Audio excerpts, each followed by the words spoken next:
Hey everyone, welcome back to my channel. In today's video, I'm going to be doing this set. I am so excited to show you guys how I did it. I had so much fun with it and I think you guys are going to love it as well. So let's get right into it. So we are starting off with my enailcouture long sculptured square nail tips. I actually had a few questions about these nail tips. People say that they don't have an option for like a non-sculpted. You guys, I literally wish they had an option for non-sculpted because I would want it so bad. The good thing though is that these are not so sculpted to the point where you can't wear them if you have flat nail beds. My nail beds are extremely flat, like very flat, and these still work very well for me. I've had them on, like, I don't have any on right now, but I've had them on before and they last me more than 1.5 weeks, which works great for me. I actually wore them on my trip to Disneyland and I was in LA or Anaheim for 5 days total, and then I still had them on when I came back and before I left. So I totally love these tips. I recommend them. And I am going in with one coat of, or a few coats of Nails Bling Supply number 19 gel polish. And I did already buff and base coat my nails as well.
On the thumb and the pinky, we are going to be going in with the enailcouture shimmer top coat. You guys, this is my favorite glitter gel of all time. It's so sparkly and pretty.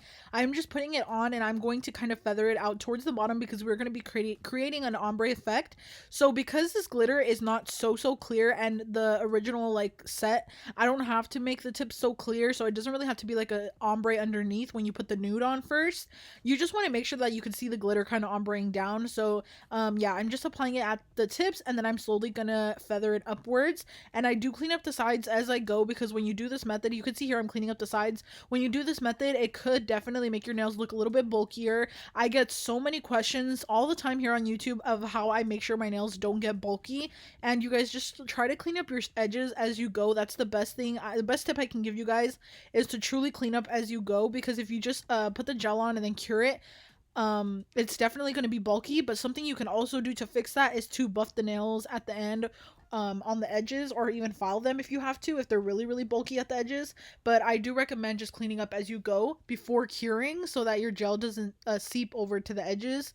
Another thing is work with thin layers, or work with only a few layers or as little layers as possible, just to make sure that your nails aren't so thick. But if you are going for a thinner effect, you are definitely going to only be able to do certain designs. Like this type of ombre design definitely needs a few extra layers. Certain type of new gel polishes need extra layers. So if you want to go for really thin press-ons, you definitely want to make sure that you don't apply so many layers of gel.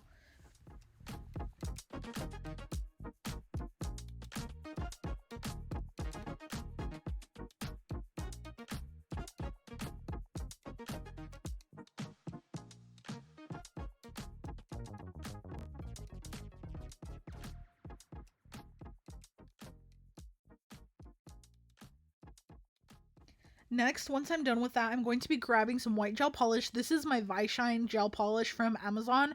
I really have been loving this one, and I'm grabbing one of these little tools that's kind of like just like a puffy sponge at the edge, and we're going to be creating an aura effect style type of design. It's just gonna have white in the middle of the nail. Basically, it doesn't have to be so perfect because we are gonna cover it anyway with like some designs and charms and stuff, so it's not gonna really matter at the end. But you do want to just like kind of sponge it on. I know it's kind of out of frame. If you guys see that little tiny little dot, the little Sharpie like mark on my table, I try to put that to where I should kind of be in frame. I put that there so that I could see where I need to stay in frame, but it's kind of hard and I forget that it's there. So yeah, I literally have that as like my little spot where I have to be in frame because I hate when I get out of frame. Like it gets me so mad. But I am grabbing this color from Nail Reserve LA. It is a baby blue color, and I believe it is called I don't even know, you guys. I forgot, but I'm gonna put it in the description. But yeah, I'm grabbing a baby blue color, and then we're going to be using that for the design part.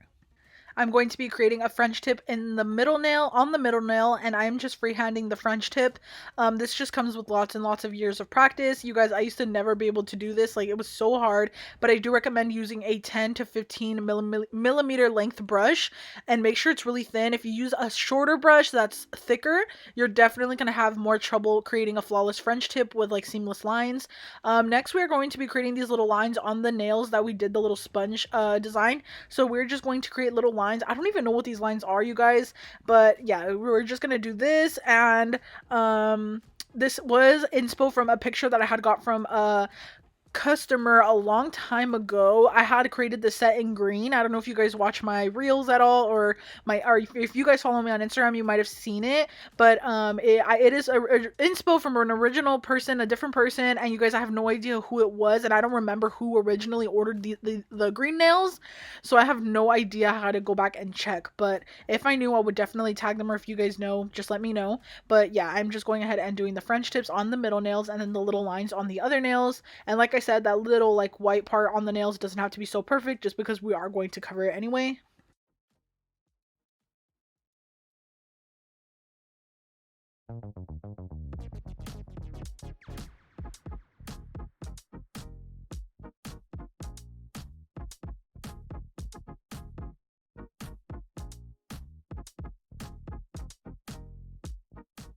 So now we're going to be going in and putting on little charms and things. You want to do this before you even top coat. I actually totally forgot and I ended up top coating, so then I had to do a second coat of top coat, and I hate when I mess up like this. So yeah, just make sure you do this before you top coat and make sure you're, I'll explain to you guys right now, but basically we're using our Zulays bling adhesive, and I'm using the little squeezy bottle one. I love it so much, you guys. Like, this little squeezy bottle is really, really, really convenient. I don't know why, I just really like it. I love the perfect amount of gel that comes out at first, and it just works so well. You don't even need to squeeze the bottle so much, because if you squeeze it, a lot of gel comes out, and I only need like a little bit for certain rhinestones and stuff. So literally just tapping the little bottle on the nail will help some of the gel come out, and it doesn't need to like, it doesn't even like let so much of the gel come out, if you that makes sense at all. If I don't make sense, you guys should totally try it, because you guys will see what I'm talking about. But yeah, I really like it. I'm gonna be grabbing this little moon charm. I got these so long ago, you guys have no idea where they're from, probably from AliExpress though. And I'm grabbing some little rhinestones, just different colors. I love these little rhinestones, they're so pretty, and I'm just placing them all over the nail. We're creating a moon and star little effect. And I'm also grabbing these little thin gold little pieces. I don't know what those are called. If you guys know what they're called, let me know. But they're just like those thin little gold pieces. I don't know what they are. They're not charms, but they're also not like rhinestones. Like, I don't know what those are called. They're not sequins either.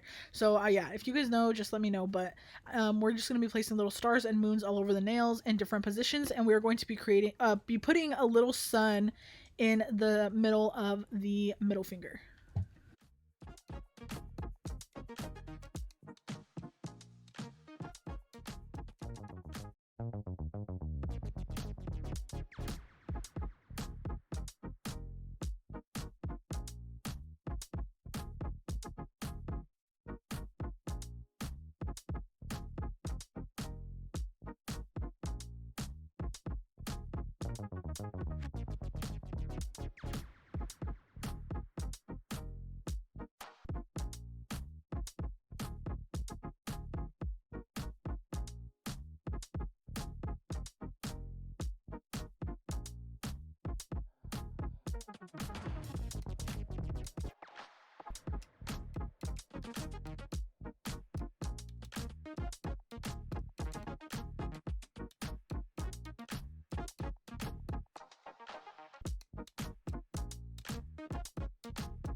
For the pinky, we are going to be applying this really pretty little moon.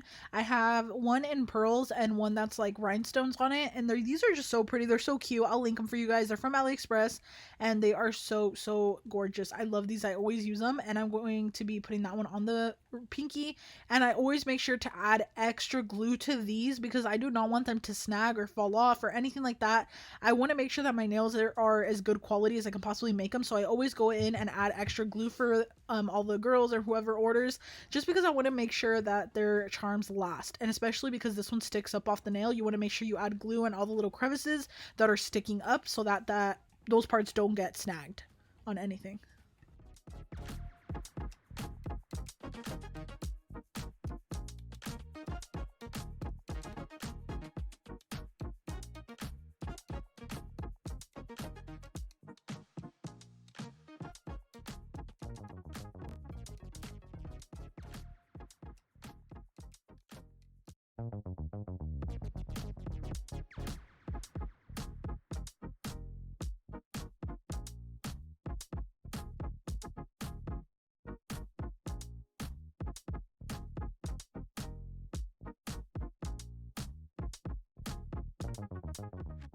What I love about nails like this is that it doesn't matter what you do. Like, you can do each hand different and they will look so gorgeous. Like, you can put different charms, different positions, different stones, everything, and it'll still look so cute and cohesive. I love sets like this where I can just have a little more freedom as to what I do. And doing this set is always so fun. I think this is like the third or fourth time I've already replicated it. I've made it a few times in green and now this is another time that I've made it in blue. So yeah, I love this one for sure.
And at the end of every set, I always file. In case you guys are new here, I know I get a lot of new subscribers usually every day, so I wanted to like kind of repeat myself in my videos so that you guys can understand what I'm doing. But I always file my nails at the very end. This just makes sure that you have the like super crisp shape. I do include a little mini nail file, a good quality one, and also a little buffer into all of my application kits when I send my customer or my nails to the person that got them. I always make sure that I have that because if they want to dull their nails out a little bit more, I totally understand. People have babies or kids, or sometimes they don't want their nails to be so like sharp and like crisp like the way I like to make them. You can totally dull them down a little bit when you have your application kit. Something else I wanted to say to you guys really quickly was thank you so much for all the love on my last video with my haul from AliExpress. I know you guys really like the hauls and I'm gonna keep them up. I was actually thinking someone made a really good point that I should do like another AliExpress shop with me, but make it more in depth. I'm definitely going to be doing one for like beginners so that you guys can start fresh and everything like that and see how to shop on AliExpress and how to search things up. So yeah, I wanted to say that, and also stay tuned for my next video after this one because I'm going to be uploading the organizing portion where I organize all of my charms, and that video is always so fun. I love organizing my stuff with you guys on video. But yeah, you guys, here we are just filing the nails, and I always just file downwards facing me. Don't face your file backwards like towards your table because it'll create your nails more rounded, if that makes makes sense. And another thing I wanted to say is I file a lot. People usually say like they're trying to they try to do my technique of filing down, but it still doesn't turn out like mine, and it's because I file a lot of the nails down, you guys. Like I file it a lot, probably 20 to 25 times counting, like forward, backwards, 25 times on each nail. So I just wanted to say that I don't file just a little bit, I file a lot. So yeah, I wanted to say that really quickly. And this is the finished result. I really hope you guys enjoyed this video. If you did, please don't forget to leave a like, and please don't forget to subscribe to my channel. If you're new, I love making these videos for you guys, and I never gatekeep what I use, and I love showing you guys my tips and tricks on how to make your press-on nails look like an acrylic set fresh out of your nail tech's like office or whatever, or your nail salon. So yeah, I really wanted to just show you guys how I did this set, and I'll see you in my next video. Bye!